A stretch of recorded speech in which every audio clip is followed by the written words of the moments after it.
Yes, karibu sana mtazamaji wa Ntezi Media. Karibu tena mtazamaji wa Ntezi Media. Shukrani sana kwa dhati.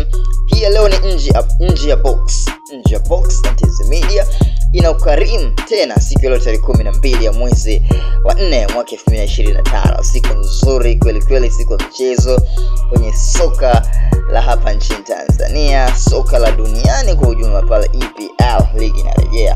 Focus na mchezo wa Simba dhidi ya Mbeya City kesho. Kitu kizuri zaidi ambacho leo nimekuletea kupitia Ntezi Media ni taarifa ambayo leo na shirikisho la mpira wa miguu barani Afrika CAF, ambao wametaja kikosi bora cha ligi ya mabingwa barani Afrika na kombe la shirikisho barani Afrika, ambapo mnyama Simba ametoa wachezaji watano kwenye kikosi hicho cha kikosi bora kabisa cha CAF ambacho kimetolewa kwenye baada ya duru ya robo finali ya klabu bingwa barani Afrika na kombe la shirikisho barani Afrika. Kumbuka Simba Sports Club siku ya 9 mwezi wa 4 mwaka 2025 wameidondosha Al Masry pale kwa Mkapa Dar es Salaam kwa mikwaju ya penalty 4-1 na Simba kufuzu nusu finali ya kombe la shirikisho siku ya 20 ya mwezi wa 4 mwaka 2025 wanakipiga dhidi ya Stellenbosch pale katika hatujui ni dimba gani.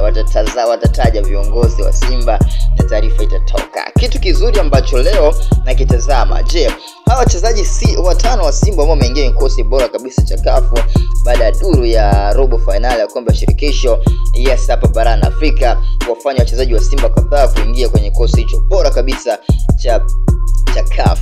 Tunamtazama Pimpin Kamara ambaye alikuwa ndo starman wa mchezo wa juzi baada ya kufuta penalty 2 kwa mikono yake mwenyewe.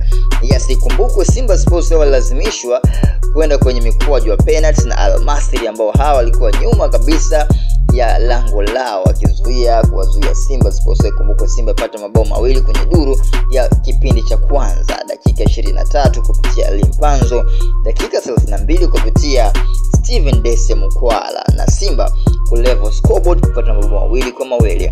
Kwa siku hiyo mchezo ambao ulimalizika kwa sare kwa ushindi wa bao 0 ya aggregate 2-2 dhidi ya Al Masry, na Simba kuwafanya kwenda kwenye mkojo wa penalty na Simba kuvuka kwa nusu finali kuondosha Al Masry na Simba kushinda penalty 4-1 dhidi ya Al Masry kwenye huo mchezo.